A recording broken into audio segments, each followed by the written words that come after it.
Hi everybody and welcome to your orientation video.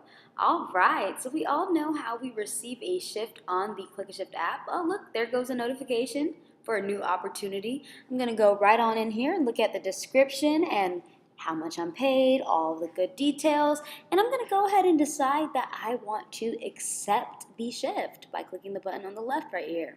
Yes indeed, I do want to accept that shift, and now I am confirmed. Awesome. And by clicking on the shift once again, I actually get to see all of the details, so I know exactly how and when to show up. Now, when I open the Slack app, I will be added to the shift channel, and I get a confirmation message 24 hours before the shift and 3 hours before the shift. I must indicate before that I will be there, and if not, that I'm not going to be there, so that we can send out another shift to somebody else.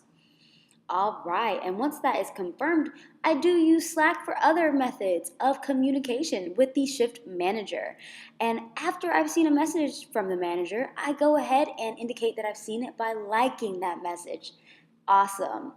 And now that I'm ready, I arrive to my shift. Probably not as fast as that. But I arrived to the location and now I'm able to actually check in on the app because I'm at the GPS location. Awesome. And I go ahead and meet and greet my shift manager for the day. Now, once you meet them, they will probably go over all the details of how their business works and what you'll be expected to do. And they will probably go over all the details of where you'll be working and where the important things are, like exits, as well as bathrooms, areas that you'll be working in, where to find everything that you'll need for the shift, and pretty much give you a good understanding of your environment. So here's some things that you might be doing. Things like setting up an event that includes getting the seats and tables ready and making sure that everything is ready to go according to your shift manager. That includes lifting, but don't lift heavy if you don't have to. That's right. Go grab a friend or another ClickAShifter and get help so you don't hurt yourself. Awesome. Putting things into place, making sure everything's ready to go, helping with parking. All right, get everybody in there, as well as greeting the guests or patrons. Now make sure that you are very friendly, get all the information that you need, and you will also be ushering. So that just means showing them where they're going, making sure they have an understanding, and you'll be taking photos as well as dealing with upset customers. Yes, it happens, but you can deal with it in a very calm manner, and just make sure you listen to them and notify your manager. Great thing, you can notify them through Slack if you're the only one working. And ushering them out of the event. Well, that was easy, wasn't it? As well as cleaning up. That's right. At the end of the shift, most likely you'll be helping with taking everything down as well as cleaning it up. I don't know what kind of party was in that room. And here's the customer service training. Hey guys, so we're going to discuss the importance of customer service. So as a ClickAShifter, it is really important that you understand how you can affect customers in the events that you are going to be working. You are a huge catalyst for how somebody leaves an event feeling or how they feel during the event. And because of that, you should really, really, really, really try to be conscious of what your efforts say. Now, you can make patrons of an event or the guests of an event feel good by just showing that you're listening to them, that you care, and that can be in so many different forms. For example, them asking where the bathroom is and you taking the time to go show them where that is. Or if they're in a heated situation or if they're complaining about something, you taking the time to listen and to try to either de-escalate the issue or getting the proper manager or supervisor to come and actually assist them with that.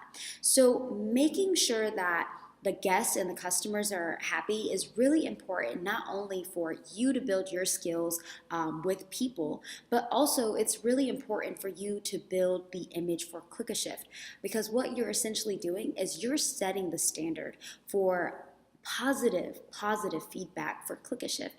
And that means that other students can come in and accept shifts with these different businesses, and they have the same expectation that they're going to get a positive experience with a ClickAShift student. And And essentially, it's just going to add to all the opportunities that you in turn can actually accept and receive. And it makes you a more well-rounded person as well, because you're able to hone in on the skills of figuring out how it is that you can affect people and how it is that you can use that to affect people positively.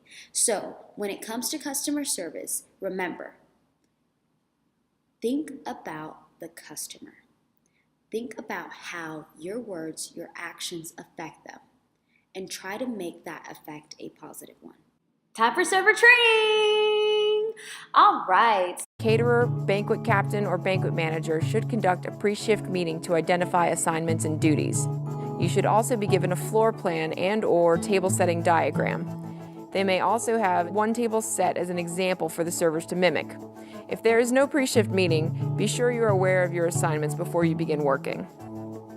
When setting up a banquet hall, you must determine where the front and back of the room are. They can be labeled north and south, 12 o'clock and 6 o'clock, or top and bottom. This could be determined by an entrance door, a podium, or a stage. This information is very important for setting a ballroom, so if you are unsure, ask your manager or captain.